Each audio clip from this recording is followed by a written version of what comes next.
Welcome to The Explainer.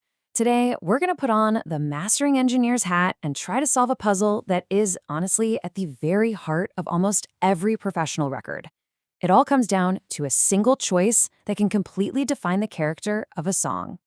It's a question every single artist and producer asks. And the answer? It's almost always found in that final 10% of the process. We're talking about that last stage of quality control, that final polish before a track gets sent out into the world. It's a process we call mastering. And yeah, this quote really hits the nail on the head. Mastering isn't just about cranking up the volume, no way. It's about taking all those individual parts of a mix and making them feel like they belong together, creating a balanced, professional sound that works everywhere, from your earbuds to your car to a huge club system. So to make that happen, mastering engineers use a very specific set of tools in a very specific order. We call it a signal chain.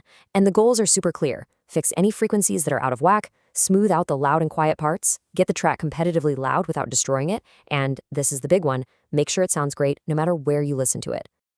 So a typical chain starts with gain staging, just making sure the audio level is in that sweet spot.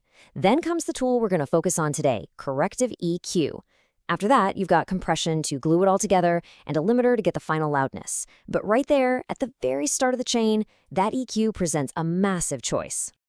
Okay, so this is where the art and the science of mastering really kick into gear. Before you even think about twisting a knob, you have to decide on the kind of tool you're going to use. And really, it's a choice between two completely different philosophies of sound. So picture this. You've spotted a problem. Maybe the bass is a little muddy, or the cymbals are just a bit too harsh. You know you need an equalizer, an EQ, but the real question isn't what frequency to adjust, it's about how that EQ is going to do its job. And that brings us to the big dilemma: minimum phase versus linear phase EQs. All right, first up, let's talk about the classic, the original, the sound that has shaped decades of music. We're talking about minimum phase EQ, a philosophy that was literally born from the physical circuits of old-school analog gear. So what is this phase shift thing anyway? Let's break it down. Think of all the frequencies in your song running a race. In an analog EQ, when you boost or cut a frequency, you're basically giving those frequencies a tiny, tiny delay. It's just a quirk of physics you can't get around. And it means different frequencies end up crossing the finish line at slightly different times. And that right there, that is the sound of rock and roll, of soul, of funk. That phase shift, that so-called imperfection, is actually a huge part of the character and the color we absolutely love from classic vintage hardware. It's why boosting the low end on a kick drum with one of these EQs can make it feel so much punchier. And because of that, most digital EQs are designed to perfectly copy that same exact behavior. Now, let's flip the coin. If minimum phase is the classic, soulful artist, then linear phase is the modern surgeon, designed for absolute, uncompromising precision.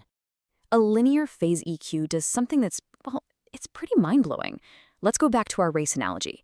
It's like having a perfectly synchronized starting gate.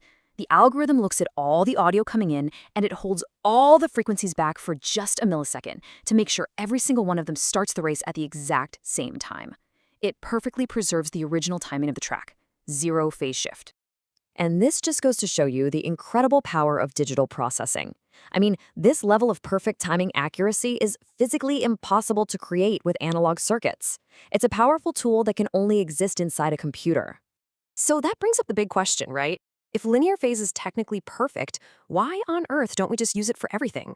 Well, like any big decision, it all comes down to some really important trade-offs. You see, perfection in one area usually means you have to compromise somewhere else. And here they are, side by side. On one side, you've got minimum phase. It's got that phase shift that adds character and color. It's super light on your computer's processor, which makes it awesome for mixing individual tracks. But on the other side, you've got linear phase. You get zero phase shift, which means it's incredibly transparent. The catch? It creates a lot of latency, and it's a heavy workout for your CPU, making it best for those final, surgical tasks in mastering. So here's the bottom line. In mastering, your job is to respect the original mix as much as possible.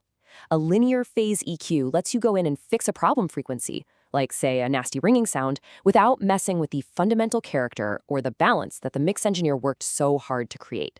It is the ultimate do-no-harm tool.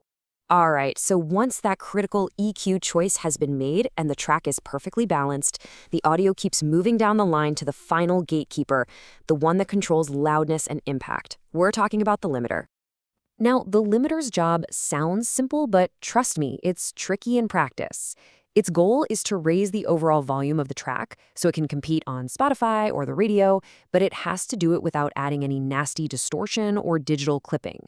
It's the very last thing the audio touches before it's done. Thankfully, we're not in the loudness war anymore, where every track was just crushed to be as loud as possible. Modern standards, the ones used by Spotify and Apple Music, focus on what we call perceived loudness.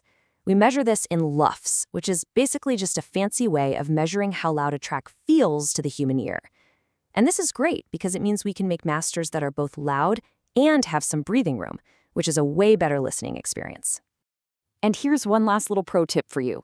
Modern limiters can detect something called true peaks. Think of these as little hidden distortion landmines that can actually show up after your file has been converted to an MP3 for streaming. By catching these true peaks, a mastering engineer makes sure the track sounds clean for absolutely everyone on any system. And that brings us right back to our central dilemma. The choice between linear phase and minimum phase EQ isn't just about the tech specs, it's philosophical. Are we chasing the sterile perfection of a flawless digital signal, or are we embracing the little imperfections that give music its color, its character, its soul? There's no single right answer, only the right answer for this song.